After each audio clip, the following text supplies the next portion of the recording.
Vamos lá. Então, só recapitulando aqui, os tipos de tributo que a gente tem, né, são imposto, taxa, contribuição, que pode ser de melhoria ou social, e aí nós temos o empréstimo compulsório. Então, vamos lá. Empréstimo 4. Empréstimo compulsório. O que é o empréstimo compulsório? O contribuinte empresta dinheiro para o governo sem ter escolha, tá? Então o governo vai lá e ele vai pegar o seu dinheiro, né? Deixa eu só colocar a pergunta do Elton que está entrando aqui.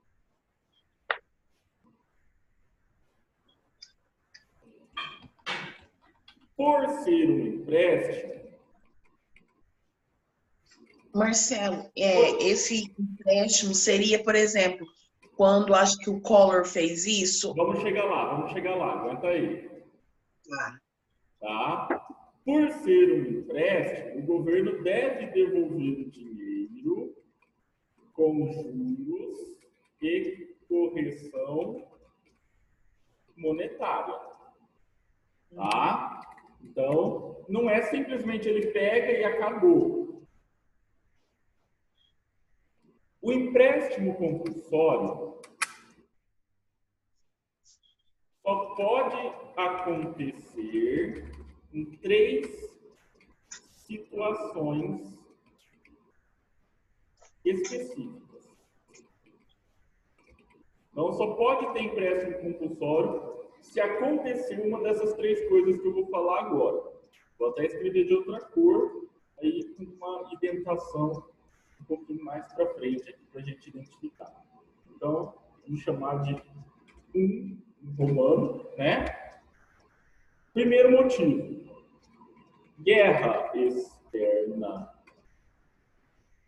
em andamento ou iminente.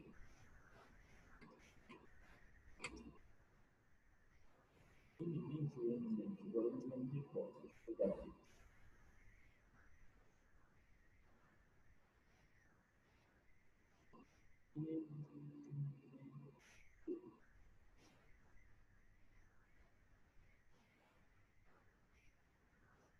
O que é, enquanto eu procuro aqui a grafia correta da palavra, para não deixar eminente. Vamos lá. O que é isso? Guerra externa significa com outro país, tá, gente? Então, não é uma revolução civil dentro do Brasil, tem que ser uma guerra com outro país. Em andamento significa que está acontecendo neste momento. Ou eminente, ou seja, que já é certeza que vai acontecer, daqui a um mês vai estourar a guerra. O Brasil já está preparado para isso, porque ele vai entrar em guerra. Gente, esse motivo aqui, a chance de ocorrer é baixa. Tá? O Brasil não é um país que tem um histórico de beligerância, né? Um histórico de entrar em guerra, assim, né? Não é igual aos Estados Unidos, que declara guerra contra outros países com frequência, né? Não é que nós nunca tivemos. A gente participou da Segunda Guerra Mundial, a gente participou da Primeira Guerra Mundial sem lutar, não sei se vocês sabem disso. O Brasil é um dos países que participou da Primeira Guerra Mundial sem lutar, mas a gente fala que participou aqui no Rio. A gente mandou soldados para estudar na escola de guerra da França. Então a gente fala que a gente lutou, mas não lutou, tá? E a gente teve a Guerra do Paraguai, foi contra outros países, especificamente o Paraguai. Então, assim, não é algo muito comum no Brasil participar de guerra. Tanto a Segunda Guerra Mundial, a gente só participou por pressão dos Estados Unidos. Não é porque a gente olhou e falou assim, vamos para a guerra. Né? Até porque o Brasil não queria entrar em guerra contra a Alemanha, porque o governo do Brasil apoiava o nazismo, tá, gente? Na época. O Getúlio Vargas, ele era apaixonado pelo nazismo e pelo fascismo na Itália. Então, a gente não queria ir, mas aí, por questões econômicas, a gente precisou participar do lado que a gente não queria. Então, o que acontece? Para que vai esse dinheiro? Esse dinheiro ele é usado para o esforço de guerra, ou seja, compra de munição, armamento, equipamentos de guerra. Então, ele tem que ser usado para a guerra, o dinheiro, nesse caso. Certo? Segundo motivo, deixa eu só colocar a presença da Natasha que está entrando. Segundo motivo é desastres naturais de grandes proporções. Tá? Gente, vamos lá. Não é um desastre natural que afetou só uma cidade. E a gente precisa de uma coisa muito grande. Tá? Tipo, uma erupção vulcânica que destruiu aí várias cidades. Marcelo, não tem vulcão no Brasil. Pois é. Um terremoto, sei lá, de 7,9 na escala Richter, igual teve lá no Japão, que provocou um tsunami. Marcelo, não tem falha geológica no Brasil, não tem terremoto. Pois é. Uma nevasca que destruiu cidades e plantações inteiras. Marcelo, não tem nevasca no Brasil. Pois é. Ou seja, já deu para ver que esse segundo item aqui, gente, a chance de acontecer também é muito pequena. Né? Ah, Marcelo, lá em Brumadinho e Mariana, lá não é desastre natural, gente. Aquela barragem não foi a natureza que criou. Né? Aquilo lá é um desastre humano. Quem criou a barragem foi o ser humano. Consequentemente, é um desastre humano. Tá? Então, a chance desse cara aqui acontecer é pouquíssima. Se acontecer, o dinheiro tem que ser usado para quê? Para resolver o problema do desastre. Para ajudar as pessoas que foram prejudicadas. Terceiro motivo, agora vem a pegadinha. Porque, olha só, a gente tem dois motivos que não vai acontecer basicamente quase nunca, né? Terceiro motivo. Despesas extraordinárias. O que é uma despesa extraordinária do governo, gente? Olha só, a palavra ordinária, muito embora a gente tenha hoje uma conotação ruim para ela, né? Quando a gente fala uma coisa ordinária, a gente pensa em algo ruim. A palavra ordinária, o significado real dela é comum. Tá? Então, quando a gente fala, na verdade, ordinário, aquilo é ordinário, a gente está falando que aquilo é comum. Então, extraordinário é algo fora do comum. Tá? Então, uma despesa extraordinária é uma despesa urgente que tenha acontecido, fora do comum, ou seja, que não estava previsto pelo governo, e que o governo não tem como marcar com ela. Tá? Esse aqui é uma pegadinha porque, teoricamente, pode acontecer a qualquer momento. Né? E aí, a gente tem um detalhe muito importante que tem que ser falado aqui, que é o que a Priscila já comentou no caso do plano verão, que é quando a gente teve já no passado a ocorrência de empréstimo compulsório. Tá? A gente teve empréstimo compulsório lá em 1991 e de novo em 1992. Tá, gente? Olha só, nunca tem. Quando tem também, 2 anos seguidos, né, gente? Foram os chamados Plano Verão 1 e Plano Verão 2. Tá? E aí, gente, deixa já tio contar uma coisa para vocês. Eu não vou defender o Collor, porque o Collor é um bandido de marca maior. Opinião pessoal, tá, gente? Se alguém gosta dele, respeito, mas na minha opinião, é um bandido de marca maior. Tá? Porém, isso aqui que foi feito por uma necessidade. Tá? O que aconteceu nessa época? Deixa eu explicar para vocês. O Brasil tinha falido. Literalmente, faliu, quebrou o país, não tem dinheiro, acabou, finito. Pra vocês terem uma ideia, a gente não tinha dinheiro para imprimir dinheiro. Tá? A gente não tinha dinheiro para pagar a energia da máquina para imprimir o dinheiro. Gente, vocês conseguem imaginar o que é isso? Vocês conseguem imaginar o que é uma inflação? Eu até já mostrei para vocês quando a gente começou lá o financeiro, uma inflação de quase 2.000% ao ano. Hoje, nós estamos com uma inflação, vamos ver quanto está a inflação hoje, espera aí.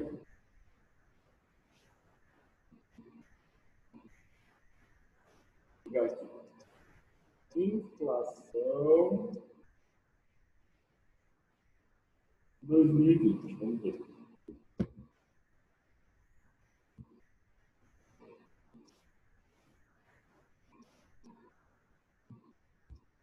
A gente tem um acumulado nos últimos 12 meses de 2,44% em um ano.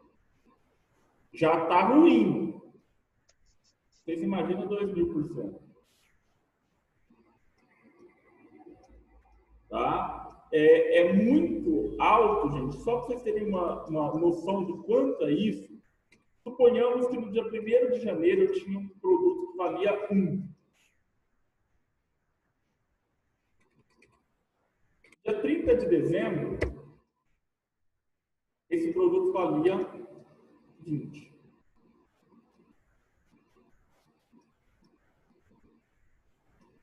Tá? Então, gente, pode parecer pouco, mas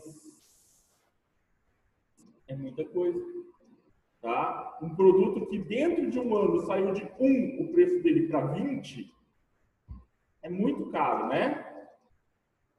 Só para vocês terem uma ideia, vamos pegar um produto que custasse 100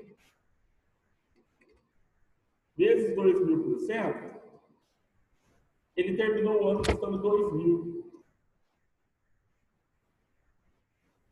Você acha que é pouco, gente? Não é pouco, é muita coisa.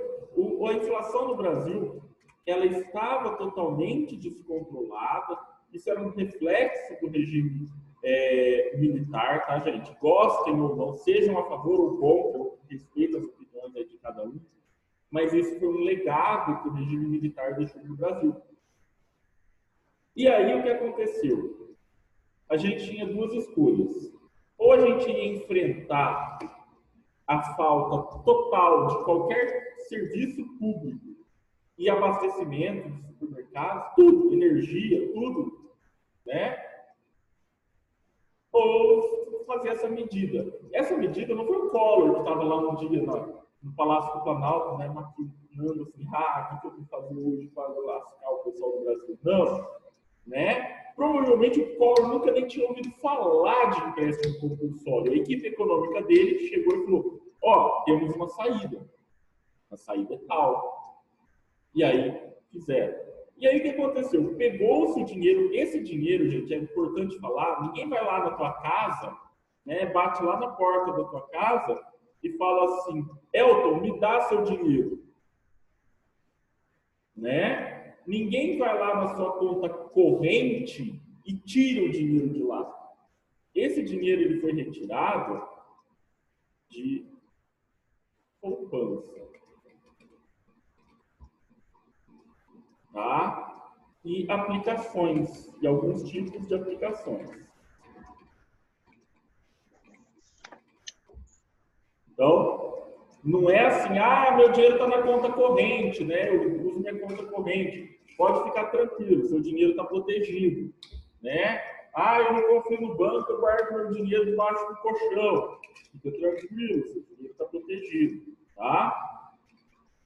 Então, o que aconteceu? Esse dinheiro foi usado para socorrer a situação do país, e aí o governo tinha que devolver. Só que vamos só imaginar o seguinte, gente, nós estamos falando de 1991, 1992. Só para vocês terem uma ideia do quão precário é isso, a internet chegou ao Brasil oficialmente só em 1993. Então não tinha nem internet. Tá? Se alguém era vivo nessa época, se lembra dessa época, para você fazer uma ligação para outra cidade era difícil. Nem igual hoje, você pega o celular, digita ali e liga para quem você quiser. Às vezes a linha não funcionava. A coisa era muito precária. Então você imagina que como funcionou isso aqui. Na calada da noite, no meio da noite, o governo mandou uma ordem para o Banco Central que mandou um fax. Não sei se vocês sabem o que é fax, os mais novos talvez não conheçam. Fax é um telefone no qual você enfiava um papel e esse papel era transmitido, né, uma cópia dele para a linha de origem, quase como se fosse um e-mail impresso, né? E aí esse fax falava: pegue dinheiro das poupanças que tenham a partir de um determinado valor e envie para o Banco Central do Brasil.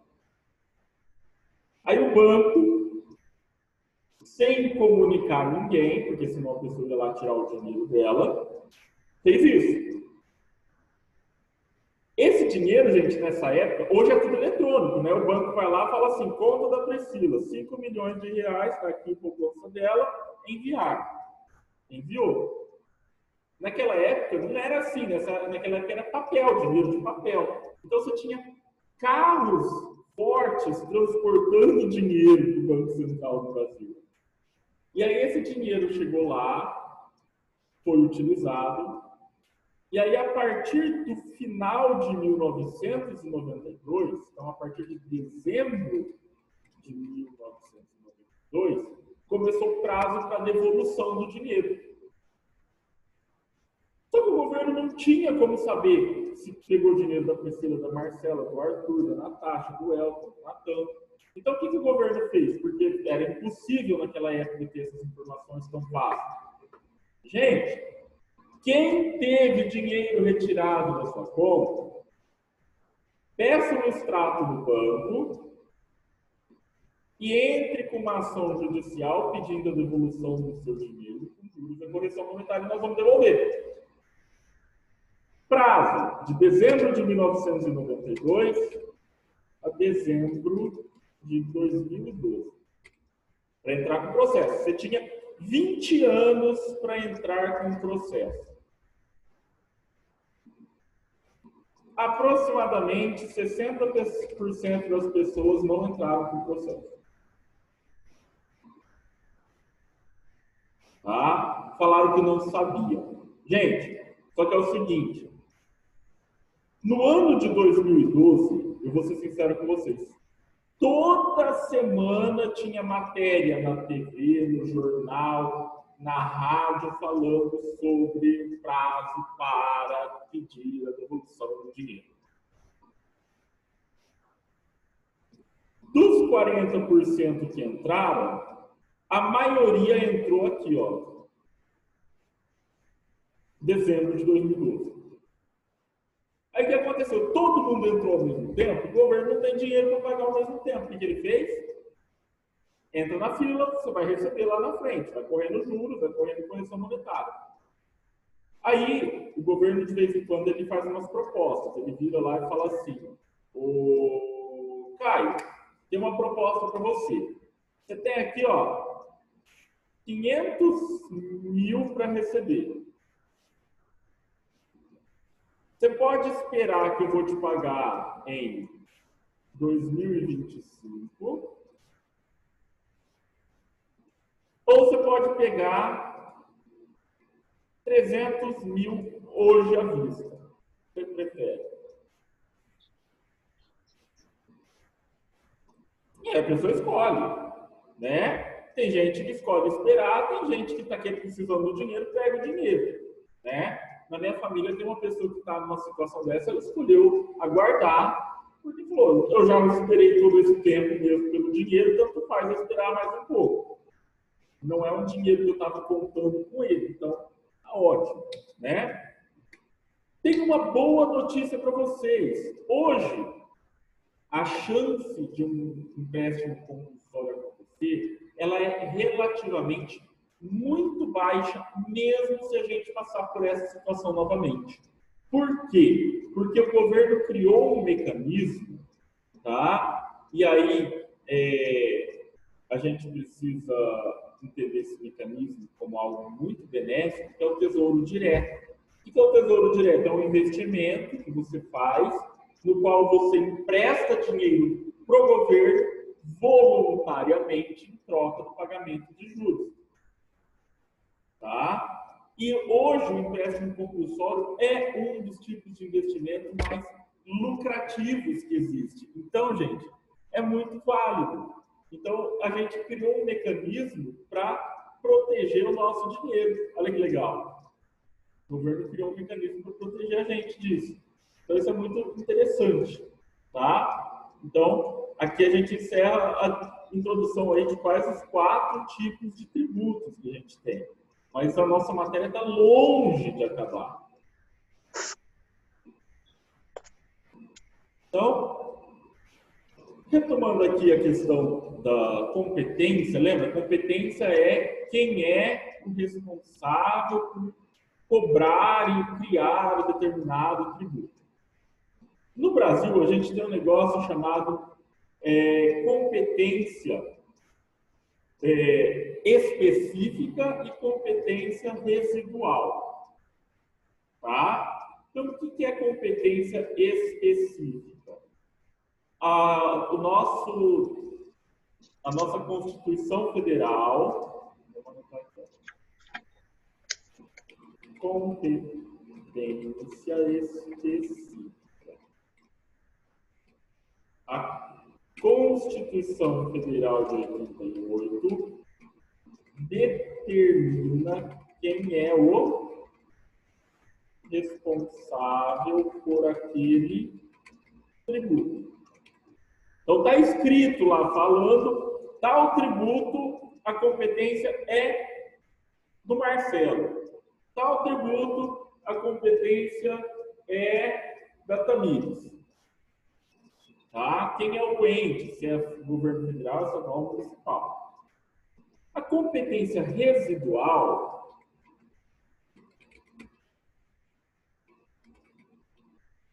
é assim, ele fala que, ele deixa assim, ó, demais impostos a serem criados serão de competência da União. União, governo federal, tá, gente? Não é o assunto. O que é isso? Qualquer outro imposto que não seja aquele que está já criado, previsto ali na Constituição Federal, e aí a gente fala especificamente agora de imposto, ele é de competência da União. Tá? Então, a gente tem, por exemplo, aqui, ó, o município, ele é responsável pelo IPTU, nós vamos ver depois o que é, tá, gente? O ISS e o ITIV. Tá? Nós nem vamos estudar esse, porque ele não é relevante para empresas, mas eu vou comentar sobre ele. Tá? A gente tem o Estado como competente pelo ICMS, IPVA e o ITCMD. A gente tem uma aberração, que é o Distrito Federal, que é a cidade de Brasília, que é responsável tanto por aqueles que são do Estado, quanto pelos do município. Por quê? Eu não sei se vocês sabem, Brasília, apesar de ser uma cidade, ela tem status de estado, né? Ela fica dentro de Goiás, mas ela tem um governador próprio em Brasília. Não tem prefeito na cidade de Brasília, tem governador, tá? E aí a União, o governo federal, é responsável por imposto sobre importação, exportação, IPI, IOF, IR, ITR, IGF, imposto extraordinário e os residuais que está aqui embaixo. Curiosamente, existe um, gente, que está na Constituição, que seria de competência da União, é o imposto sobre grandes fortunas. Tá? O imposto sobre grandes fortunas, como o nome já diz, ele seria criado para cobrar pessoas que têm grandes fortunas. Porém, ele não existe. A Constituição criou ele, mas ele depende de uma lei para regulamentar, e essa lei até hoje não foi feita, porque toda vez que se fala isso, o pessoal que ganha aí 10 mil reais por mês, 5 mil reais por mês, briga, começa a fazer movimento contra. Gente, você que ganha aí 20 mil reais por mês, você não vai pagar imposto sobre grandes fortunas. Você ganha 50 mil reais por mês, você não vai pagar imposto sobre grandes fortunas. Sabe quem que vai pagar imposto sobre grandes fortunas? O dono da Globo, o dono da Havan, o Silvio Santos, o Edir Macedo, o tal do R.R. Soares, os governadores, deputados federais, deputados estaduais, presidente, tá? Então, na verdade, esse imposto não foi criado porque não é de interesse deles que eles paguem mais, né? Então, gente, não vamos achar que, eu ganho 30 mil reais por mês. Olha, gente, 30 mil reais por mês é um salário maravilhoso, né? Eu queria ganhar 30 mil reais por mês. Está fazendo muita coisa. Ainda assim, não é uma grande fortuna, gente. Para você ser milionário, significa que você tem que ter um patrimônio de mais de 1 milhão de reais. Uma pessoa que ganha 30 mil reais por mês, só para vocês terem uma ideia, deixa eu pegar aqui na calculadora. 1 milhão dividido por 30 mil, ela teria que guardar dinheiro sem gastar nada durante pelo menos 33 meses para chegar em 1 milhão. Tá, gente? Então, assim, é quase inviável, né, a gente achar que vai chegar lá. Tá? Semana que vem, eu vou explicar um pouquinho sobre alguns desses tributos, desses impostos, né? Como que funciona o imposto de renda, como funciona o imposto sobre importação, né? Como funciona cada um desses mais importantes, não vamos abordar todos, falar só daqueles que interessam para a gente. Talvez presencialmente, em aula de 1 hora, não mais de meia hora, você tem que aturar durante 1 hora inteira, tá? Então, para a gente saber, responda o questionário, que aí a gente vai comunicar a vocês do horário, né, da volta, e aí não é mais 8h15, é 8 horas, né, gente? Tem que acordar mais cedo. Ok? Então, gente, muito obrigado. Até semana que vem. Tchau, até. Tchau.